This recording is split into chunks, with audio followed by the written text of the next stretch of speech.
Салам алейкум, хурматле милләттәшләр, хаумы башкорттар. Здравствуйте, сторонники независимого Башкортостана. Подписывайтесь на мой канал, ставьте лайки, распространяйте это видео. Сегодня мы будем говорить о деградации башкирского народа, о том дне, на котором мы находимся. Буду говорить о двух примерах, которые ярко показывают, где мы находимся, на какой ступени деградации мы, башкирский народ, сегодня очутились. Первый пример – это в Сибае произошедший случай, когда русская женщина в порыве гнева, как она потом говорила на видео в своем извинении, да? Я Евстигнеева Екатерина Владимировна. Искренне прошу извинений за необдуманное оскорбление в адрес башкирского народа. Сказанные мною слова были в ярости. Назвала башкир самым грязным народом. Фу, блядь, ненавижу башкир. Самые грязные люди это башкиряты. Самым противным. Очень много чего оскорбительного там она наговорила. Да? Вонючими и так далее, и так далее. Вообще моется, нет, воняет, блядь, как свинья, блядь. Свинья и лучше воняет, чем ты там.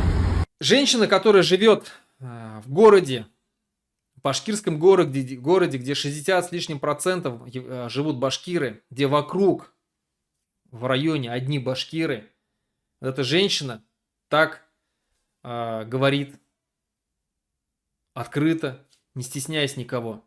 Орет даже, орет. Фу, блядь, ненавижу башкир. Самые грязные люди это башкиряты. И она это говорила не прямо вот так вот, да, тогда можно было бы как бы сказать, то есть не на камеру говорила она, да, что это можно было сказать, что это было наигранно, это была какая-то провокация. Нет, она не знала, что ее снимают.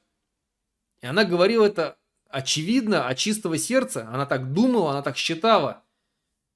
И вот она, женщина, которая живет бок о бок с башкирами много-много лет, а ей видно, что женщина далеко не молодая.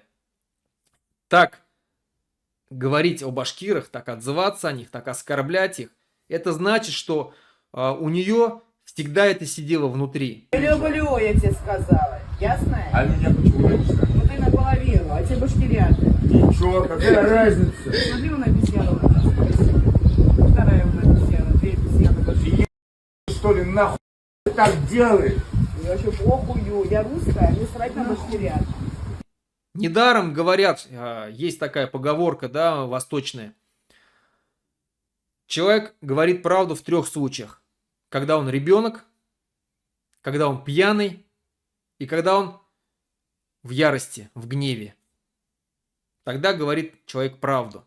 Этот человек, эта женщина говорила правду, потому что она так чувствовала, да, то есть она так считала всегда о нашем народе. Вот это вот презрение, вот это вот ненависть к башкирам у ней сидела всегда. Откуда она берется, когда ты живешь среди башкирского народа? Потому что я башкирят не люблю. Конечно же, она подпитывается из центра. Из центра, из Москвы, из этого русского мира, из этой России. Потому что она знает, что с ней ничего не будет. Ее всегда защитят. Ее защитит Путин. Государствообразующим народом и, безусловно, является русский народ. Ее защитит ФСБ. Ее защитят русские националисты, нацисты.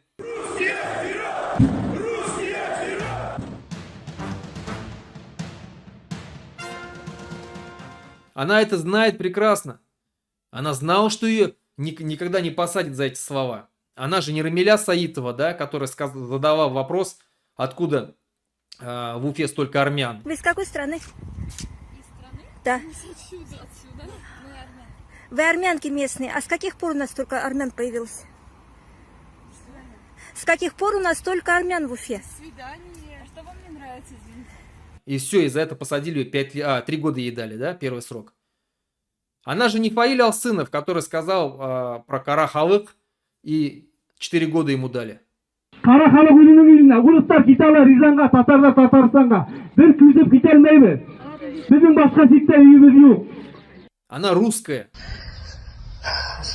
Она русская, и по конституции, которую Путин Путин сказал, что он является главным русским националистом в этой стране. Самый большой националист в России – это я.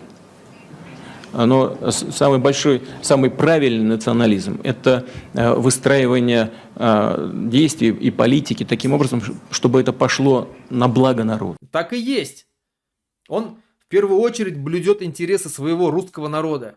Если мы хотим, чтобы Россия сохранялась в таком виде, развивалась, укреплялась, а государствообразующим народом, безусловно, является русский народ, то в интересах русского народа сохранение этой страны. И именно поэтому русский сегодня стал государствообразующим по Конституции, и русский язык стал государствообразующим.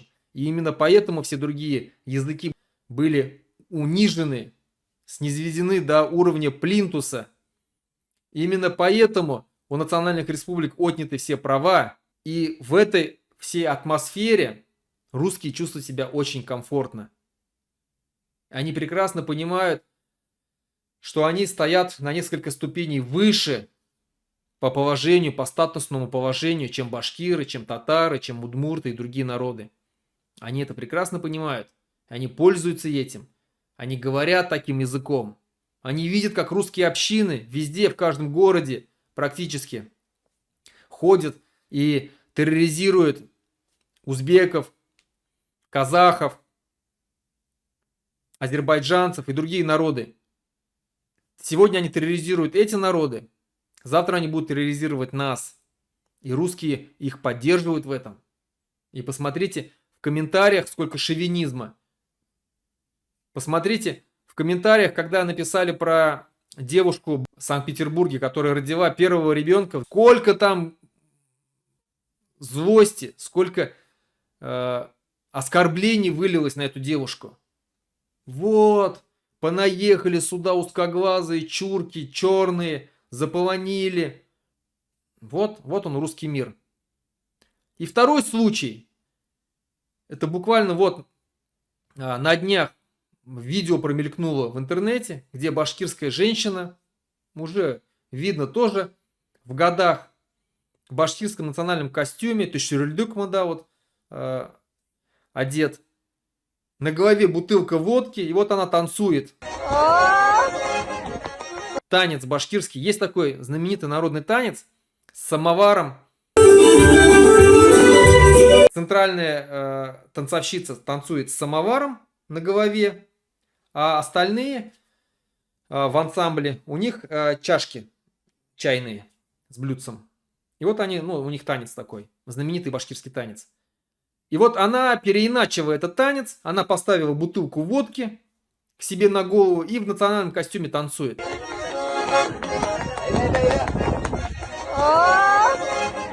Это уровень деградации башкирского народа. Это вот показатель того, до чего мы скатились. До чего мы оскотинились, а не скатились даже. Танцевать вот это на камеру с бутылкой водки в башкирском костюме, это вот то, что нам принес русский мир.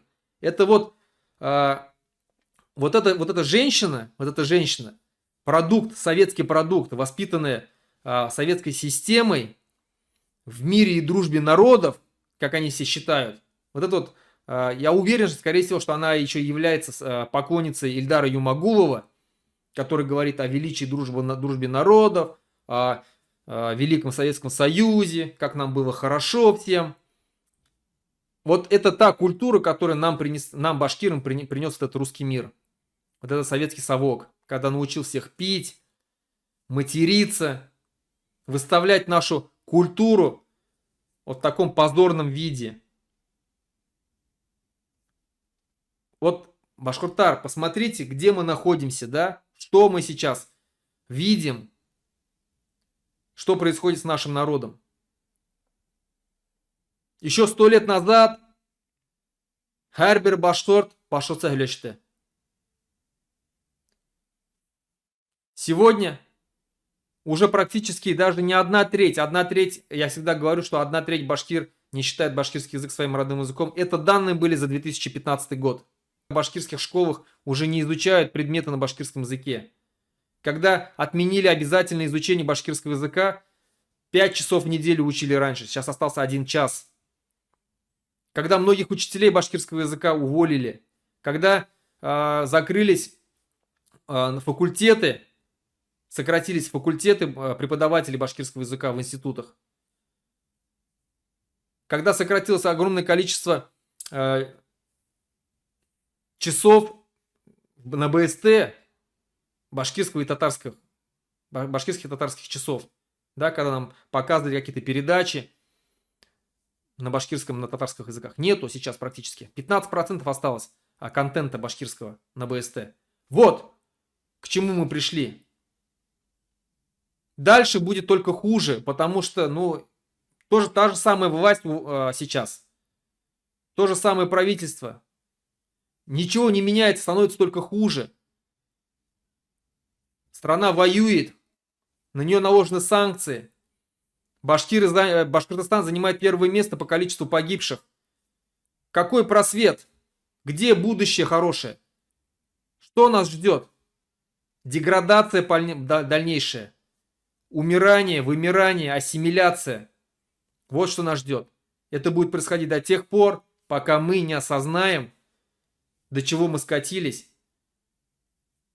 Пока мы не выйдем открыто на борьбу за независимый Башкортостан. Открыто это не говорю, что вот прям вышел ты и кричи «независимый Башкортостан». Нет. Когда ты не начнешь, не вступишь в башкирское национальное движение, национально-освободительное движение, и не начнешь прикладывать свои силы, свой ум, свою ярость, свой рух ради общего дела, а наше общее дело сегодня – это независимый Башкортостан. Нам раз и навсегда нужно рвать с этим русским миром, чтобы нас не оскорбляли здесь, чтобы наши башкиры не танцевали с бутылкой водки на голове. Нам нужно становиться независимым государством, развивать свою башкирскую культуру, свой язык, свои традиции, читать, изучать свою историю, жить для себя, на себя, чтобы наша экономика работала на Башкортостан, чтобы у нас не отнимали наши доходы, наши природные ресурсы, чтобы мы, Башкортостан, были демократическим, свободным, развитым экономическим государством, жившим в мире и дружбе со всеми остальными народами, не воюя ни с кем. Чтобы башкиры увеличились в численности, чтобы башкирский язык был доминирующий, чтобы мы вошли в Тюркский союз и развивали свою тюркскую культуру вместе с другими странами. Сегодня посмотрите, вчерашние бывшие колонии 32 года назад, 33 года назад, Казахстан, Узбекистан, Кыргызстан, Азербайджан и другие страны тюркские, сегодня выступают на Олимпийских играх, и Узбекистан занял 8-е место по количеству медалей. Они принимают участие на чемпионатах мира, и Грузия дошла до четвертьфинала. Вот что такое независимость. У них свои экономики, которые постепенно растут, как бы что ни говорил, как бы кто ни говорил. И когда нам говорят, что вот они едут сюда в Россию зарабатывать, да, едут зарабатывать, но они вкладываются к себе туда, пересылают деньги к себе, и их экономика растет. И она дальше будет расти, потому что у них нету санкций. Они открыто торгуют со всем миром, они в мире живут со всем миром. Они вкладываются в свою культуру, в знания своих людей, отправляют их учиться по всему миру. А мы, башкиры, в этом мире деградируем до уровня той женщины, которая танцует с бутылкой на голове. И нами управляют такие же женщины, как в Сибае, который кричал, что башкиры самый грязный народ. Время задуматься, башкиртар. Хау было.